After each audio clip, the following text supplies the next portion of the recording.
ರಾಜ್ಯದಲ್ಲಿ ಸಿಎಂ ಗದ್ದಲ, ಆಂತರಿಕ ಒಳಬೇಗುದಿ ತಣ್ಣಗಾಗುವಂತ ಲಕ್ಷಣಗಳು ಕಾಣಿಸ್ತಾ ಇಲ್ಲ. ಮುಂದುವರೆದು ಕಾಂಗ್ರೆಸ್ನಲ್ಲಿ ಪಟ್ಟದ ಆಟವನ್ನ CM Siddaramaiah, DCM DK Shivakumar ಮುಂದುವರಿಸ್ತಾ ಇದ್ದಾರೆ. ಹೈ ನಾಯಕರ ಬೆಂಬಲದ ಲೆಕ್ಕಾಚಾರದಲ್ಲಿ ಉಭಯ ಟೀಮ್ಗಳು ಕಾಯ್ತಾ ಇದೆ. ರಾಜ್ಯ ಕಾಂಗ್ರೆಸ್ ಕುರ್ಚಿ ಫೈಟ್ ನಲ್ಲಿ ಹೈಕಮಾಂಡ್ ಮಾತ್ರ ಮೌನ ವಹಿಸಿದೆ, ಸೈಲೆಂಟ್ ಆಗಿದೆ. ವರಿಷ್ಠರ ಸೈಲೆಂಟ್ ಗೇಮ್, ಕುರ್ಚಿ ಆಕಾಂಕ್ಷಿಗಳು ಮಾತ್ರ ಆಕ್ಟಿವ್ ಆಗಿದ್ದಾರೆ. ಸಿಎಂ ಪಟ್ಟಕ್ಕೆ ಡಿಕೆ ಶಿವಕುಮಾರ್ ಪಟ್ಟನ್ನ ಹಾಕ್ತಾ ಇದ್ರೆ ನಾನು ಎದುರೇಟನ್ನ ಕೊಡ್ತೀನಿ ಎಂಬಂತೆ ಸಿಎಂ ಸಿದ್ದರಾಮಯ್ಯ ಅವರು ಮಾತಾಡ್ತಾ ಇದ್ದಾರೆ. ಡಿಕೆಶಿ ಬಡದ ಹೇಳಿಕೆಗೆ ಸಿಎಂ ತಂಡದ ಸಾಫ್ಟ್ ರಿಯಾಕ್ಷನ್ ಕೂಡ ಕೇಳಿ ಬರ್ತಾ ಇದೆ.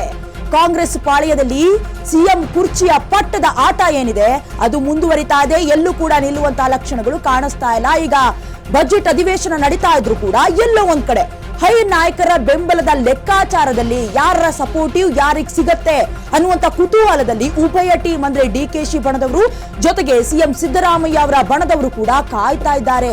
ಏನು ಲೆಕ್ಕಾಚಾರ ಆಗಬಹುದು, ಯಾರಿಗೆ ಸಿಗಬಹುದು ವರಿಷ್ಠರ ಬೆಂಬಲ ಅಂತ.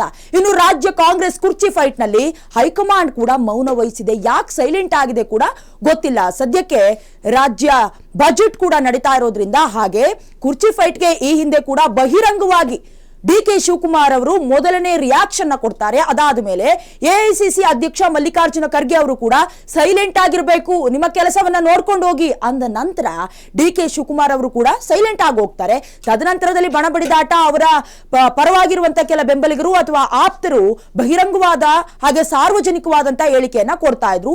ಸದ್ಯದ ಮಟ್ಟಿಗೆ ರಾಜ್ಯ ಕಾಂಗ್ರೆಸ್ ಕುರ್ಚಿ ಫೈಟ್ ನಲ್ಲಿ ಹೈಕಮಾಂಡ್ ಈಗ ಸೈಲೆಂಟ್ ಆಗಿದೆ. ಆದ್ರೆ ವರಿಷ್ಠರ ಸೈಲೆಂಟ್ ಆದ್ರೂ ಕೂಡ ಕುರ್ಚಿ ಪಾಳೆಯದಲ್ಲಿ ಸಿದ್ದರಾಮಯ್ಯ ಅವರ ಬಣದವರು ಸೈಲೆಂಟ್ ಆಗಿಯೇ ಹೇಗೆ ಬೇಕಾಗೆ ಸಾರ್ವಜನಿಕವಾಗಿ ಅವರು ಕೂಡ ಬ್ಯಾಟಿಂಗ್ ಬೀಸ್ತಾ ಇದ್ದಾರೆ. ಅಂದ್ರೆ ಸಿಎಂ ಸಿದ್ದರಾಮಯ್ಯ ಅವರೇ 5 ವರ್ಷವೂ ಕೂಡ ಮುಂದುವರಿತಾರೆ ಸಿಎಂ ಆಗಿ ಅಂತ ಕೆಲವರು ಹೇಳ್ತಾ ಇದ್ರೆ, ಡಿಕೆಶಿ ಬಣದವರು ಕೂಡ ಸೈಲೆಂಟ್ ಆಗಿಲ್ಲ, ಇನ್ನು ಮುಂದುವರೆದ ಭಾಗದಲ್ಲಿ ಅಥವಾ ಅವಧಿಯಲ್ಲಿ ಅವರೇ ಸಿಎಂ ಆಗಿರ್ತಾರೆ ಅನ್ನೋದನ್ನ ಪ್ರತಿಪಾದಿಸ್ತಾ ಇದ್ದಾರೆ. ಮುಂದುವರೆದು ಪಟ್ಟದ ಪಗಡೆ ಆಟದಲ್ಲಿ ಎಚ್ಚರಿಕೆ ಹೆಜ್ಜೆಯನ್ನ ಸಿಎಂ ಸಿದ್ದರಾಮಯ್ಯ ಅವರು ಇಡ್ತಾ ಇದ್ರೆ ಹೈಕಮಾಂಡ್ ಹೇಳಿದಂತೆ ಕೇಳ್ತೀವಿ ಅಂತ ಸಿಎಂ ಸಿದ್ದರಾಮಯ್ಯ ಅವರ ಬಣದವರು ಹೇಳ್ತಾ ಇದ್ದಾರೆ.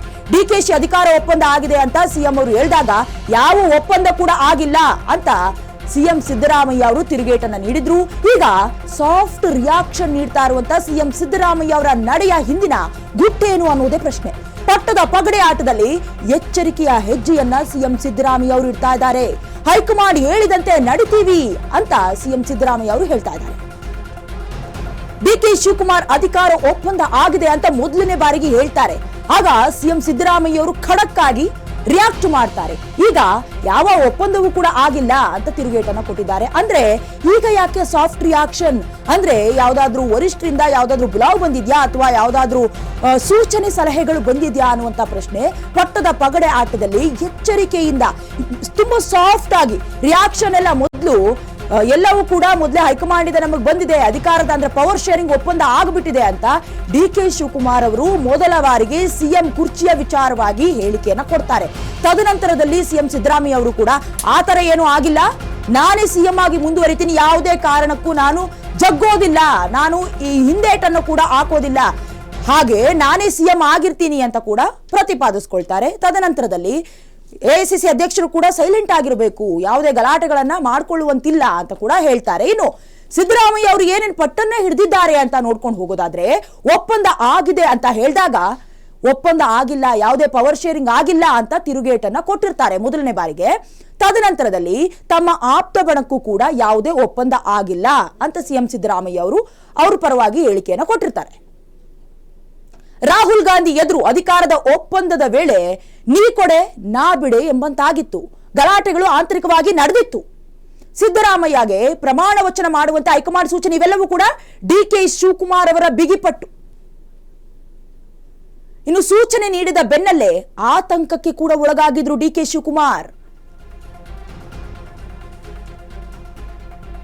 ಇನ್ನು ನೋಡ್ತಾ ಹೋಗ್ತಾ ಇದೀವಿ ಅಂದ್ರೆ ಸಿಎಂ ಸಿದ್ದರಾಮಯ್ಯ ಅವರು ಕೆಲವೊಂದಷ್ಟು ಪಟ್ಟನ್ನ ಇಟ್ಕೊಂಡಿದ್ರೆ ಡಿಕೆ ಶಿವಕುಮಾರ್ ಅವರು ಕೂಡ ಬಿಗಿ ಪಟ್ಟನ್ನ ಹಿಡಿದಿರೋದು. ಅಂದ್ರೆ ಮೊದಲನೇ ಪರಸ್ಪರ ಸಹಕಾರದೊಂದಿಗೆ ಹೋಗೋದಕ್ಕೆ ಸೋನಿಯಾ ಗಾಂಧಿ ಕೂಡ ಬೆಂಬಲವನ್ನ ಕೊಟ್ಟಿದ್ರು. ಜೊತೆಗೆ ಹೈಕಮಾಂಡ್ ಕೂಡ ಪವರ್ ಶೇರಿಂಗ್ ವಿಚಾರವಾಗಿ ಮಾತನಾಡಿದೆ.